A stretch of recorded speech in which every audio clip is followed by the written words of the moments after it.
Hai, sahabat cerita Momo. Kalian percaya nggak bahwa orang yang paling kita cintai bisa jadi orang yang paling tega meninggalkan kita? Bayangkan, saat kamu sedang mengandung, penuh harapan akan masa depan, suamimu justru pergi dengan alasan dinas luar kota. Tapi hari demi hari berlalu, bulan berganti tahun, dan dia tak pernah kembali. Ternyata, di balik semua itu, dia menikah lagi, tanpa rasa bersalah sedikit pun. Apa yang akan kamu lakukan kalau kamu berada di posisi itu? Tinggalkan komentar ya, tulis pendapat kalian. Dan seperti biasa, jangan lupa like, dan komen nama serta kota kalian menonton dari mana. Biar kita tahu, cerita Momo sudah sampai ke hati kalian semua, dari Sabang sampai Merauke. Buat kamu yang belum subscribe, yuk tekan tombolnya sekarang juga. Dukung terus cerita Momo agar bisa terus menghadirkan kisah-kisah kehidupan yang menggugah hati dan menyentuh jiwa. Karena, cerita ini bukan hanya tentang pengkhianatan, tapi tentang bagaimana seorang wanita bangkit, demi anaknya, demi hidupnya, dan membuktikan, aku bisa lebih baik tanpamu. Hujan turun pelan-pelan malam itu, membasahi kaca jendela rumah kecil yang hangat di sudut perumahan sederhana. Di dalamnya, seorang wanita hamil 6 bulan sedang sibuk menyiapkan makan malam. Tangannya lincah, wajahnya cerah meski tubuhnya mulai terasa berat. Namanya Dinda, 27 tahun, wanita sederhana yang tengah menikmati kehamilan pertamanya dengan penuh harap. Suaminya, Reza, baru saja pulang dari kantor. Ia melepas jasnya dengan gerakan terburu-buru, dan langsung duduk di sofa sambil mengusap wajah. Wajah Reza tampak cemas, tapi bukan karena pekerjaan. "Mas, mandi dulu gih, nanti masuk angin," ujar Dinda lembut, sambil menyiapkan semangkuk sup ayam hangat ke meja. Reza tak langsung menjawab. Dia hanya mengangguk pelan, lalu bangkit ke kamar mandi. Dinda menatap punggung suaminya dengan pandangan penuh cinta tanpa tahu.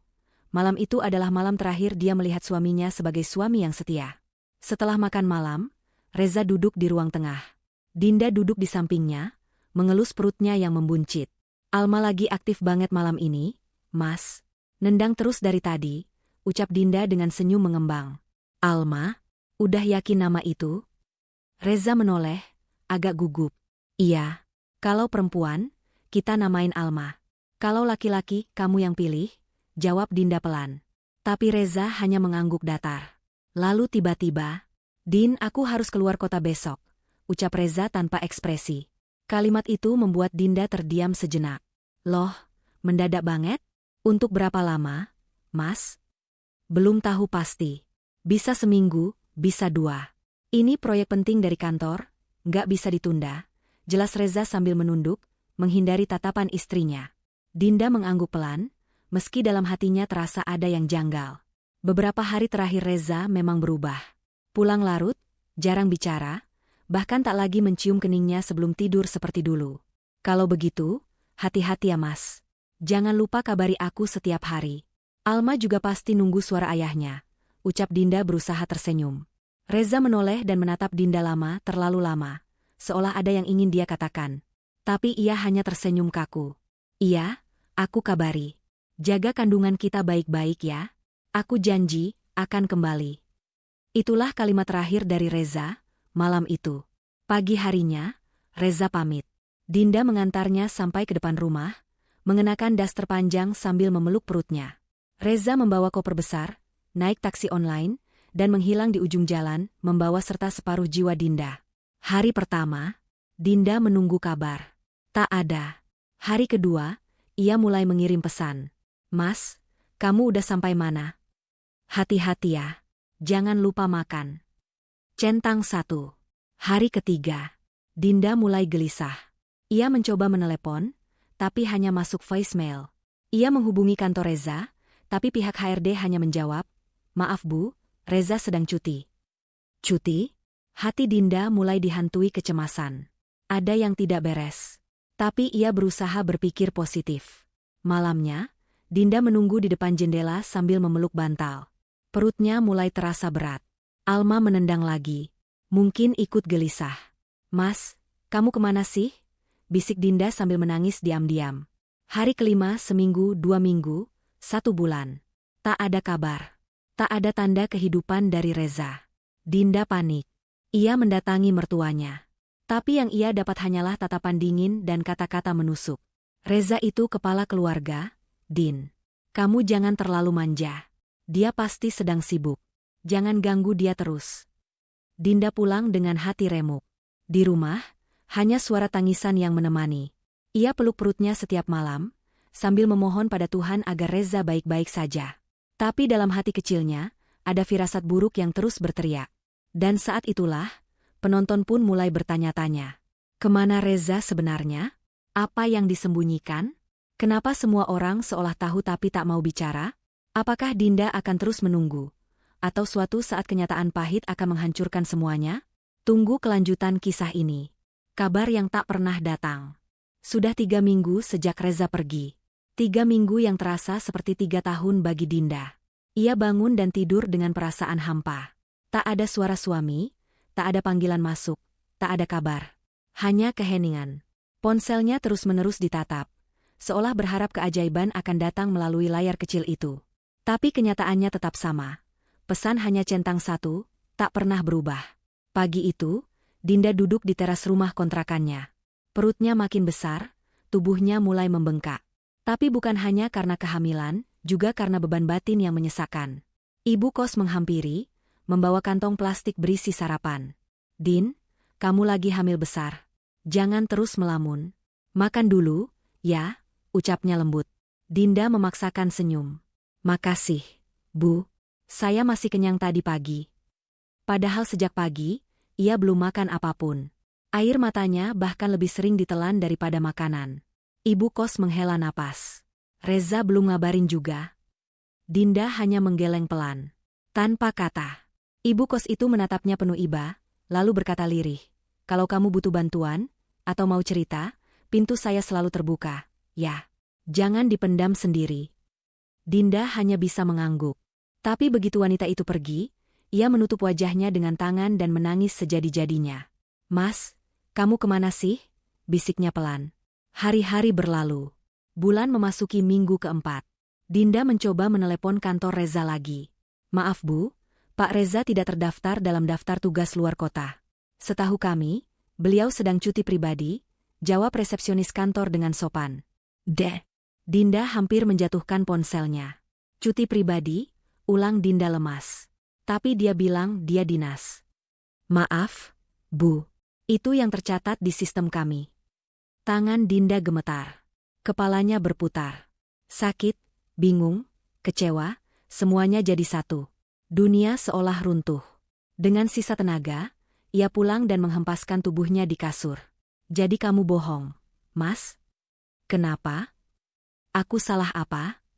Beberapa hari kemudian, Dinda memutuskan menghubungi kakak Reza lewat pesan. Mbak, maaf ganggu. Aku cuma mau nanya, Mas Reza kemana? Ya? Dia belum pulang dan gak ada kabar. Kantor bilang dia cuti, bukan dinas. Tak dibalas. Dinda mencoba menelepon. Nada sambung. Tapi tak diangkat. Hatinya seperti dililit tali yang makin hari makin mencekik. Ia merasa semua orang mulai menghindar. Semua menutup mata. Dan yang paling menyakitkan, semua diam. Satu sore, Dinda memberanikan diri datang ke rumah mertua. Ia mengetuk pintu berkali-kali sampai akhirnya dibuka oleh ibu mertuanya. Tatapan wanita itu tajam dan tidak ramah. Ngapain kesini, Din? Tanyanya ketus. Saya cuma mau nanya, Reza di mana, Bu? Udah sebulan lebih dia nggak pulang. Kantor bilang dia cuti. Ibu mertuanya mendesah kesal. Reza itu laki-laki, Din. Dia kepala keluarga. Bisa atur hidupnya sendiri. Jangan kamu terlalu cengeng begitu. Tapi, saya lagi hamil, Bu. Dia bahkan belum tahu anak ini laki-laki atau perempuan. Suara Dinda mulai gemetar. Seketika, sang mertua mengangkat alis dan berkata dingin. Udah deh, kamu jangan drama. Mungkin dia capek punya istri yang banyak ngeluh. Lagian kamu juga bukan siapa-siapa tanpa Reza. Dinda membeku. Lidahnya keluh. Air matanya jatuh begitu saja. Tak disangka, wanita yang selama ini ia panggil, Ibu, bisa setega itu padanya. Dengan langkah berat, ia pulang ke rumah. Malam itu, Dinda menatap perutnya sambil membelai perlahan. Maafin Mama ya, Nak. Mama nggak tahu papa kamu kenapa. Tapi Mama janji, Mama akan lindungi kamu, apapun yang terjadi.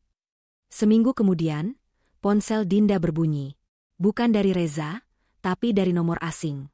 Dengan penuh harap, ia angkat cepat. Halo?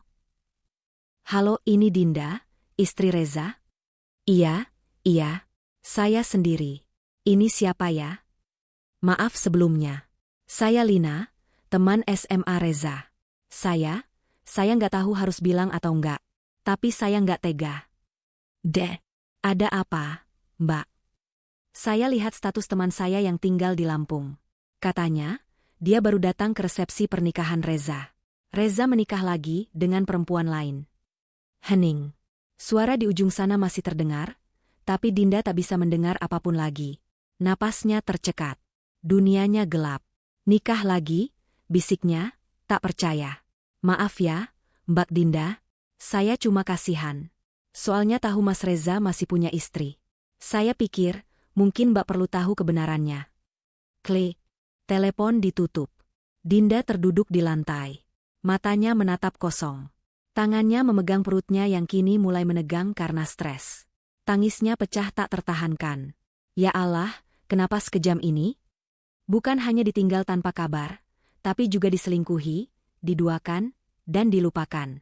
Malam itu, angin bertiup kencang, membawa hawa dingin menusuk tulang. Di dalam kamar kecil kontrakan sederhana, Dinda terbangun karena perutnya tiba-tiba terasa sangat nyeri. Ia meringis sambil memegang sisi tempat tidur, peluh membasahi dahinya. Nafasnya memburu. Astaga, Alma, jangan sekarang, belum waktunya, nak, gumamnya lemah. Tapi rasa sakit itu makin menjadi. Dinda tahu, ini bukan kontraksi biasa. Bayinya akan lahir malam ini. Dengan gemetar, ia meraih ponsel. Ia mencoba menelepon Reza. Entah sudah keberapa kali. Tetap, tak ada jawaban.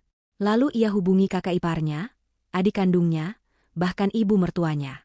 Tak ada satupun yang merespons. Semuanya, diam. Semuanya, menghilang. Dalam keadaan setengah menahan sakit, Dinda keluar rumah dan berjalan tertatih ke jalan raya. Untungnya, seorang tetangga melihatnya. Dinda? Ya Allah, kamu kenapa? Kayaknya, saya mau lahiran, Mbak, ucapnya lemah sambil menahan tangis. Tanpa pikir panjang, tetangga itu segera membawa Dinda ke rumah sakit terdekat. Di dalam mobil, tangis Dinda pecah. Bukan karena takut akan melahirkan, tapi karena ia tahu, tidak akan ada tangan suami yang menggenggamnya di ruang bersalin. Tidak akan ada suara pria yang berkata, "Kamu hebat, sayang, kita punya anak sekarang." Yang ada hanyalah kesepian, dan luka yang dalam. Di rumah sakit, Dinda langsung dibawa ke ruang bersalin. Kontraksi makin hebat. Nafasnya sesak. Ia mencengkeram sprei ranjang sekuat tenaga. Perawat mencoba menenangkan. Ibu jangan tegang, tarik nafas, hembuskan pelan. Dinda hanya mengangguk lemah. Saat itu, pikirannya hanya pada satu hal. Nak, kamu harus kuat ya. Kita cuma berdua sekarang. Beberapa jam kemudian, tangisan pertama bayi itu memecah malam. Selamat, Bu. Bayinya perempuan, sehat dan cantik sekali. Air mata Dinda mengalir deras. Tapi bukan karena sedih, melainkan karena ada kekuatan yang tiba-tiba mengalir dalam dirinya. Seketika, semua rasa sakit, semua pengkhianatan, semua tangis, terasa menguap saat ia menatap wajah mungil bayi yang kini ada di pelukannya. Akhirnya, kamu datang juga, Nak. Mama kasih nama kamu Alma, karena kamu adalah jiwa Mama sekarang. Ia mengecup kening bayi itu dengan cinta. Beberapa hari setelah persalinan, Dinda membawa Alma pulang. Tanpa sambutan. Tanpa ucapan selamat. Bahkan tak ada karangan bunga. Rumah kontrakan kecil itu menjadi saksi betapa seorang ibu harus menjadi kuat, meski jiwanya nyaris hancur. Tetangga yang membantunya sesekali datang membantu mengurus Alma. Tapi selebihnya, Dinda melakukan semuanya sendiri. Malam-malam panjang ia lewati dengan bergadang, menyusui, menenangkan tangis bayi, sambil menahan luka batin yang belum sembuh. Pernah suatu malam, Dinda menatap Alma yang sedang tidur, lalu berkata dengan suara bergetar, "Maafin Mama ya, Alma. Mama belum bisa kasih kamu kehidupan yang layak. Tapi Mama janji, mulai besok, Mama akan berjuang. Mama nggak akan lemah lagi. Mama harus kuat. Demi kamu." Bab ini ditutup dengan monolog penuh emosi. Ketika seorang wanita melahirkan tanpa pendamping, dia tidak hanya melahirkan seorang anak, Tapi juga melahirkan versi baru dari dirinya sendiri. Wanita yang lebih kuat, lebih tangguh, dan siap menghadapi dunia. Apa yang akan Dinda lakukan untuk bertahan hidup dan membesarkan Alma sendirian? Bagaimana dia bangkit dari keterpurukan ini? 4 bulan telah berlalu sejak Alma lahir ke dunia. 4 bulan yang tidak mudah, penuh perjuangan, air mata, dan malam-malam tanpa tidur. Dinda kini mulai terbiasa hidup sebagai ibu tunggal. Meski lelah, ia tetap kuat. Ia menjahit kecil-kecilan, menerima pesanan kue, bahkan berjualan baju bekas secara online, semua demi Alma. Tapi, satu hal yang tak pernah ia dapatkan sejak hari Reza pergi, jawaban. Apa alasan Reza menghilang? Apa yang sebenarnya dia sembunyikan? Hari itu, saat sedang menyusui Alma di ruang tamu, ponsel Dinda berbunyi. Notifikasi Instagram muncul. Salah satu teman lamanya, Maya, mengirimkan sebuah pesan. Din, ini Reza kan? Pesan itu diikuti oleh tangkapan layar dari story Instagram seseorang yang tidak Dinda kenal. Matanya membelalak saat melihat isinya. Sebuah foto resepsi pernikahan mewah. Tampak Reza berdiri bersanding dengan seorang wanita cantik bergaun putih. Di bawahnya tertulis, akhirnya sah. Selamat menempuh hidup baru, Kak Reza dan Mbak Putri Hati Merah 2. Jantung Dinda nyaris berhenti berdetak. Tangannya bergetar. Ia cubit dirinya. Ia berharap itu mimpi. Tapi tidak. Foto itu nyata. Dan senyum lebar di wajah Reza seperti menertawainya dari layar ponsel itu. Dinda membeku. Air matanya tak langsung jatuh. Karena yang ia rasakan bukan sekadar sedih. Tapi penghinaan. Ia ditinggal saat hamil besar. Dibohongi dengan alasan dinas luar kota. Dan sekarang dia melihat kenyataan bahwa suaminya telah menikah lagi. Ya Allah, ucapnya pelan, menutup mulutnya sendiri agar tak membangunkan Alma. Rasanya seperti ditusuk dari belakang. Namun tak hanya itu, Dinda mulai mencari tahu lebih jauh. Ia klik akun pengunggah story itu. Scroll. Matanya semakin panas saat melihat foto-foto lainnya. Foto lamaran, prewed, dan bahkan pesta bridal shower yang digelar 1 minggu sebelum Reza, dinas luar kota. Jadi semua sudah direncanakan. Semua ini bukan kesalahan. Ini pengkhianatan yang disengaja. Tak bisa menahan amarah, Dinda mengirim pesan ke nomor Reza. Terima kasih ya, Mas, atas semua kebohongannya. Terima kasih sudah membuat anakmu lahir tanpa ayah. Semoga kamu bahagia dengan kehidupan barumu. Centang 2. Tapi tetap, tak dibalas. Malamnya, Dinda berdoa dengan air mata. Ya Allah, aku nggak tahu lagi harus bagaimana. Hatiku hancur. Tapi aku nggak mau terus jadi korban. Kalau memang ini jalanmu, maka tuntun aku. Tunjukkan jalanku untuk bangkit. Bukan untuk membalas, tapi untuk hidup lebih baik. Dan malam itu juga, Dinda memutuskan satu hal. Ia akan berhenti berharap. Ia akan fokus membesarkan Alma. Dan ia akan membuktikan bahwa ditinggalkan bukan akhir dari segalanya. Namun satu hal masih membuat hatinya geram. Semua orang tahu, tapi diam. Mertuanya, kakak ipar, bahkan keluarganya sendiri. Mereka membiarkan Dinda hidup dalam kebohongan dan membungkam kebenaran. Dan puncaknya terjadi saat Dinda tak sengaja bertemu kakak ipar di pasar. Dinda yang membawa Alma langsung menghampirinya. Mbak Rina. Wanita itu menoleh, kaget melihat Dinda dan bayinya. Mbak tahu kan, Mas Reza nikah lagi? Rina terdiam. Kenapa kalian semua diam aja? Kenapa kalian tutupin semua ini dari aku? Aku ini istrinya. Aku ini hamil waktu dia pergi. Aku bukan orang asing. Bentak Dinda, air mata menetes di pipi. Rina mencoba membela diri. Kami cuma, nggak tahu harus gimana. Reza udah milih jalan hidupnya. Kami juga nggak setuju kok. Tapi kalian membiarkan aku hidup dalam kebohongan. Kalian membiarkan aku nunggu orang yang udah nikah lagi. Suara Dinda makin tinggi. Semua orang di pasar mulai menatap mereka. Tapi Dinda tak peduli. Selama ini ia diam, dan sekarang, ia sudah muak. Rina menunduk. Maaf, Dinda.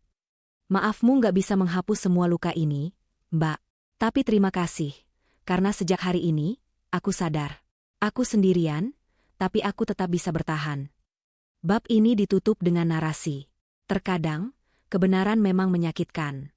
Tapi dari sanalah seorang wanita menemukan kekuatannya. Karena kebenaran adalah awal dari kebangkitan. Langit mendung sore itu seolah ikut menggambarkan isi hati Dinda. Di pelukannya, Alma tidur pulas. Bayi kecil yang jadi satu-satunya sumber harapan dalam hidupnya sekarang.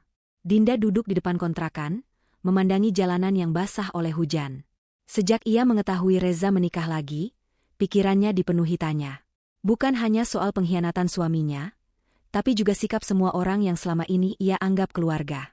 Mengapa mereka membiarkan aku dibohongi? Mengapa mereka diam saat aku butuh bantuan? Apa salahku? Dinda memejamkan mata. Nafasnya panjang dan berat.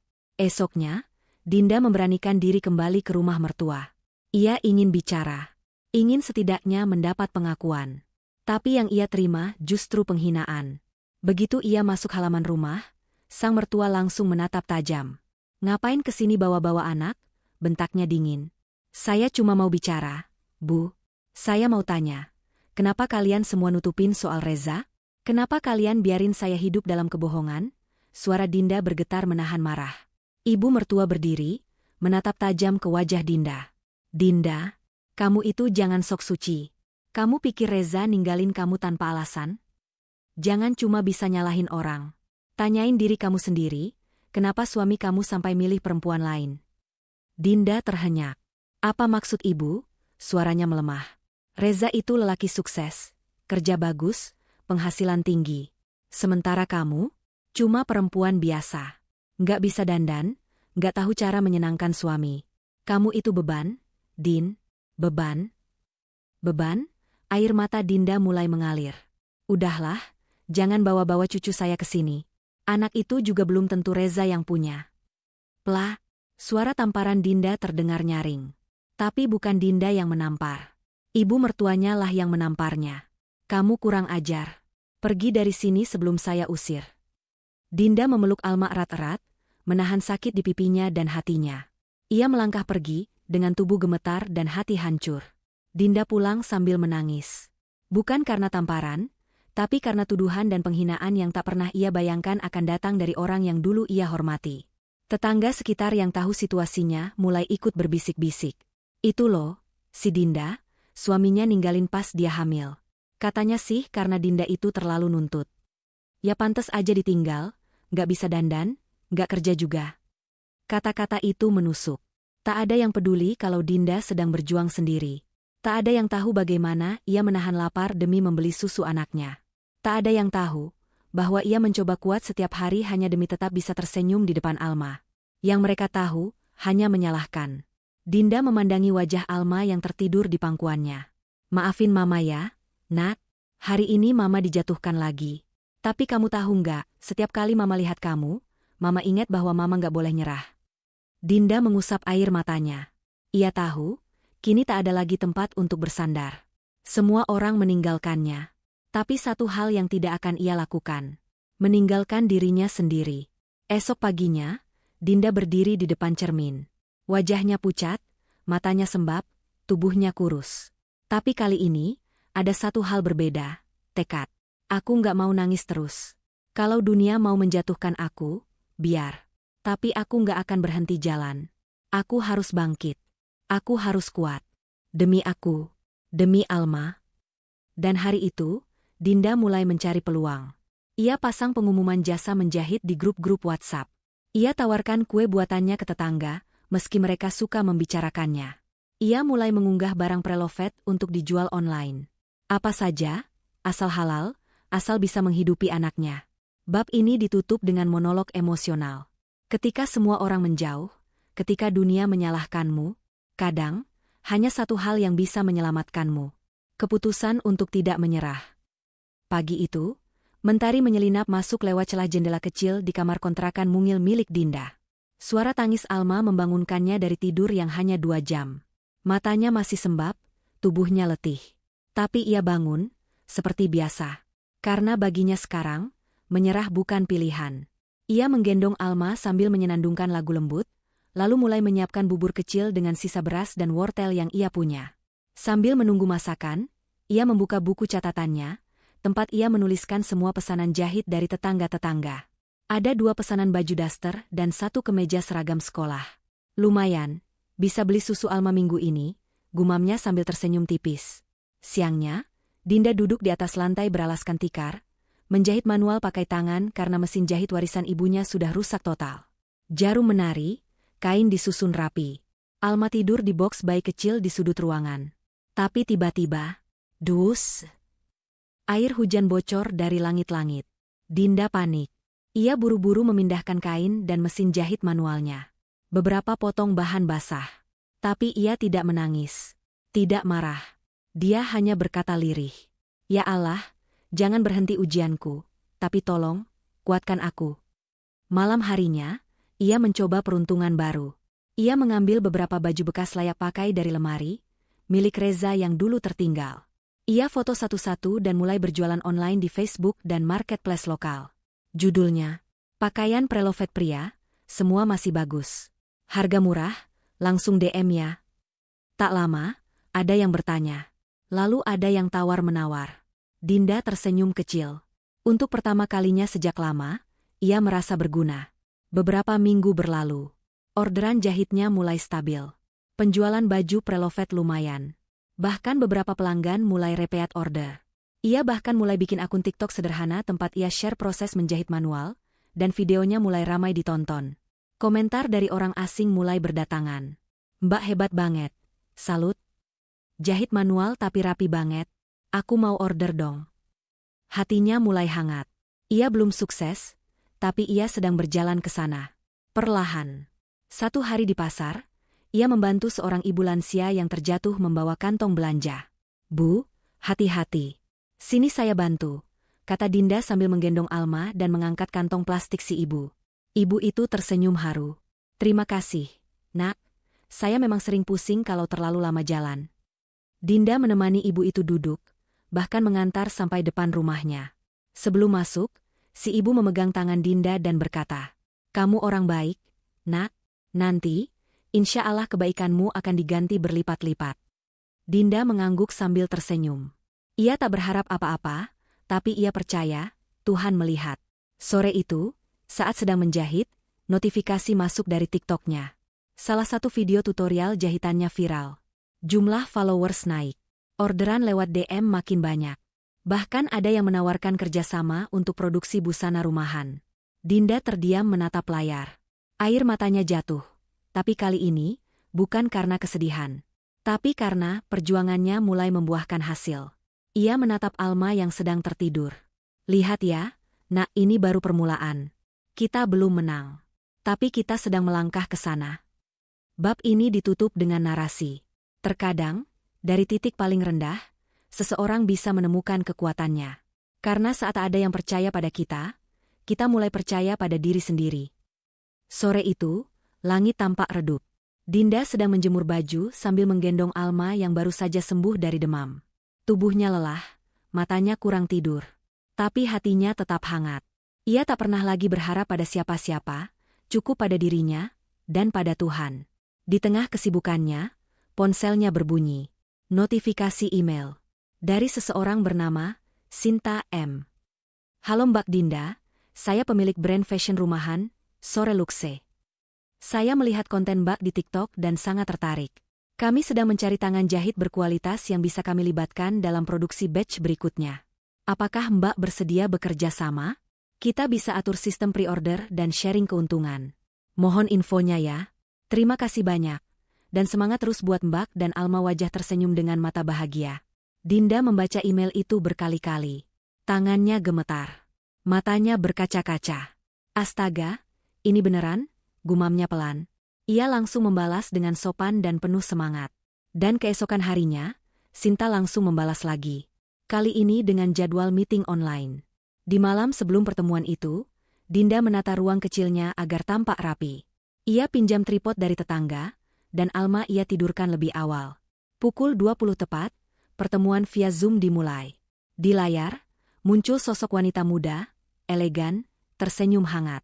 Selamat malam, Mbak Dinda. Senang akhirnya bisa ngobrol langsung. Saya suka banget hasil jahitan Mbak. Saya lihat detailnya rapi, dan saya tahu kualitas seperti ini langka. Dinda tersenyum gugup. Saya baru belajar dari pengalaman. Semua masih saya kerjakan sendiri. Itu luar biasa.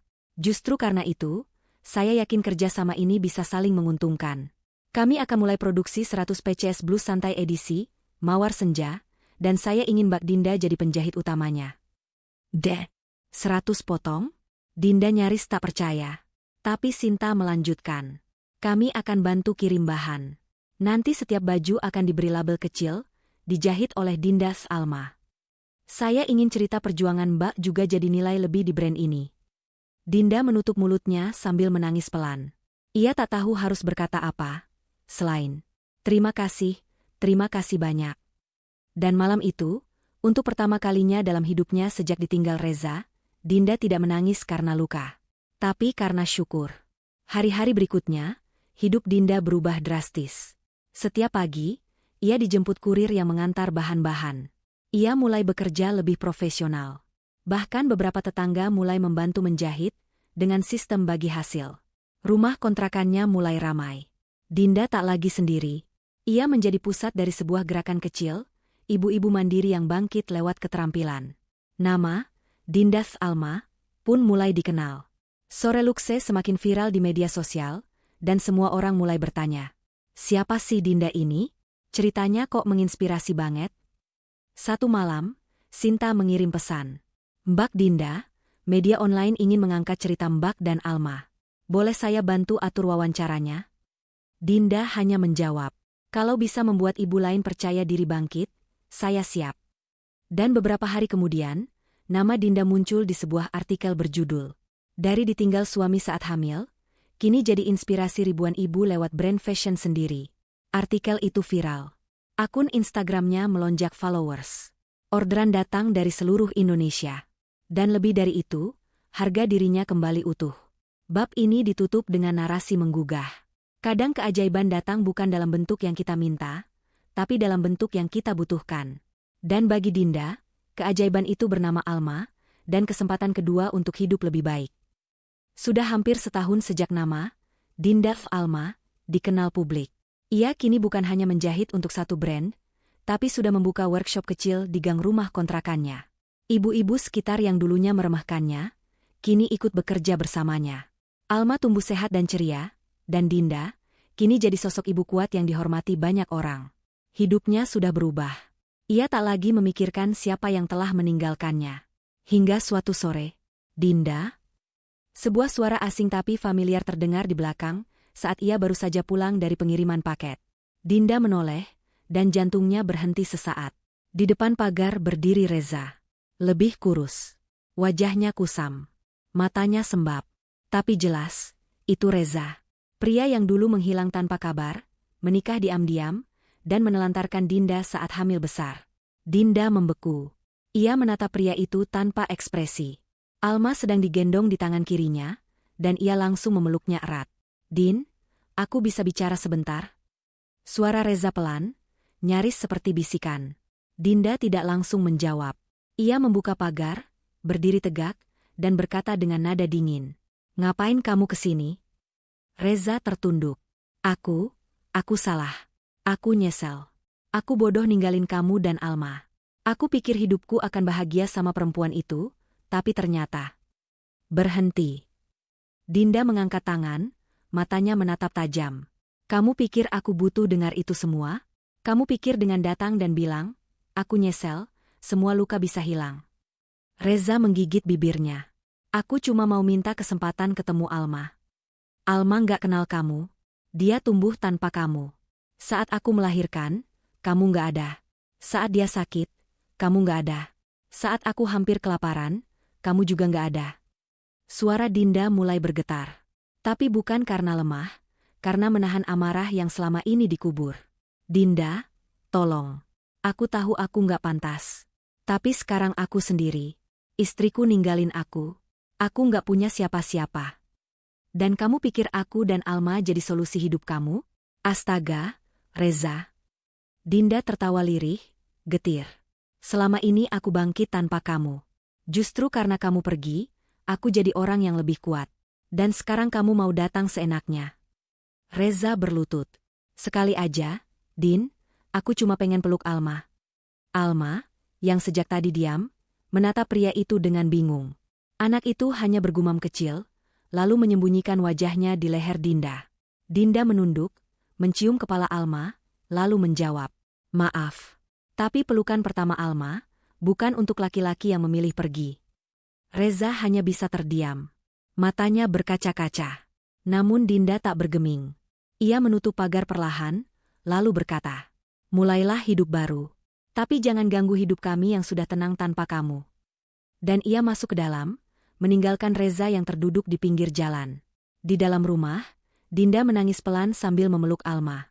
Bukan karena sedih, tapi karena lega. Lega akhirnya bisa mengatakan semua. Lega karena tak lagi terguncang.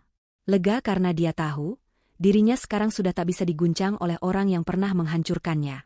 Keesokan harinya, postingan akun Sore Luxe membagikan foto Dinda bersama Alma, dengan caption, "Setahun lalu ia ditinggal saat hamil. Hari ini ia jadi simbol kekuatan dan harapan.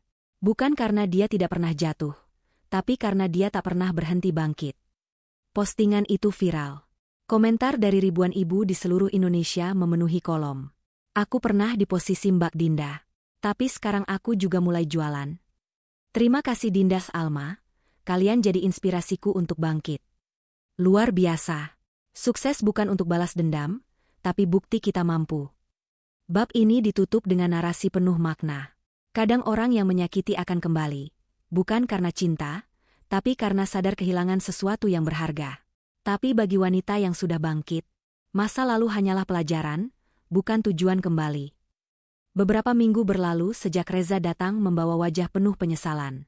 Dinda tetap seperti biasa, membesarkan Alma dengan kasih sayang, bekerja siang malam, dan menjaga mimpinya tetap menyala. Kini, rumah kontrakan mungil itu sudah berubah menjadi workshop mini yang ramai setiap harinya. Di sudut ada mesin jahit baru, donasi dari salah satu brand besar yang tersentuh oleh kisah Dinda. Di sisi lain, ada rak-rak penuh kain cantik, hasil kerjasama dengan supplier lokal. Tapi yang paling mengharukan adalah dinding penuh surat ucapan terima kasih dari pelanggan. "Mbak Dinda, bajunya bikin aku percaya diri lagi. Terima kasih Mbak, semangatmu menular. Anakku suka banget baju dari Dinda O Alma, nyaman dan cantik." Suatu pagi, Dinda menerima undangan tak biasa. Sebuah acara penghargaan dari komunitas wanita pejuang UMKM. Di sana, akan hadir para tokoh penting, pengusaha sukses, hingga media nasional. Dan Dinda masuk sebagai nominasi utama untuk Wanita Inspiratif tahun ini. Awalnya, Dinda sempat ragu. Ia merasa belum pantas. Tapi Sinta berkata, "Kalau bukan kamu, siapa lagi? Kamu udah buktiin, Din, kekuatan perempuan itu luar biasa." Dinda tersenyum dan mengangguk. Hari H pun tiba. Dinda mengenakan baju karya tangannya sendiri. Gaun sederhana berwarna biru lembut, elegan dan anggun. Alma digandeng di sampingnya, mengenakan dres kecil senada, rambut dikepang dua. Semua mata tertuju padanya saat ia melangkah masuk ke aula besar hotel mewah. Lampu sorot, kamera, wartawan, semuanya tertuju padanya. Tapi Dinda tetap tenang. Ia bukan Dinda yang dulu. Ia kini wanita yang berdiri di atas luka, dan menjadikannya kekuatan. Acara pun dimulai. Satu persatu penghargaan dibacakan. Lalu, dan inilah penghargaan, Wanita Inspiratif tahun ini. Jatuh kepada Dinda Oktaviani, pendiri, Dindas Alma. Suara tepuk tangan membahana. Dinda terpaku beberapa detik. Matanya berkaca-kaca. Ia menoleh ke Alma yang tersenyum polos. Lalu ia melangkah ke atas panggung. Mikrofon di depan. Semua kamera menyorotnya. Dan ia mulai bicara, dengan suara pelan, namun tegas. 4 tahun lalu, saya ditinggal suami saat sedang hamil. Saya melahirkan sendirian. Saya hidup dengan berteman air mata dan rasa malu. Tapi saya punya satu alasan untuk tetap hidup. Anak saya. Karena itulah saya bangkit. Dan hari ini, saya berdiri di sini bukan karena saya hebat. Tapi karena saya memilih untuk tidak menyerah. Seluruh ruangan hening, lalu berdiri. Standing ovation. Air mata jatuh di pipi Dinda. Tapi kali ini, itu adalah air mata kemenangan. Setelah acara, banyak media meminta wawancara. Salah satu wartawan bertanya, "Apa pesan Mbak Dinda untuk wanita yang sedang berada di titik terendah?" Dinda menjawab sambil menggendong Alma. "Jangan tunggu diselamatkan. Bangkitlah karena kamu tahu, anakmu butuh kamu. Dan karena kamu pantas bahagia, meski tanpa siapa-siapa. Sore itu, Dinda pulang sambil menggandeng Alma.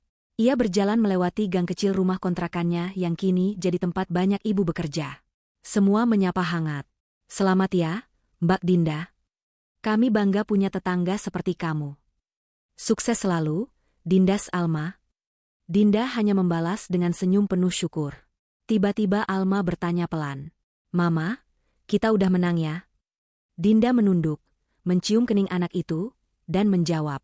Belum, Nak, tapi kita sudah sangat dekat. Bab ini ditutup dengan narasi epik. Kemenangan sejati bukan soal piala atau panggung, tapi tentang bisa bangkit dari luka, dan membuktikan bahwa dirimu layak untuk bahagia, dihargai, dan dicintai, bahkan oleh dunia.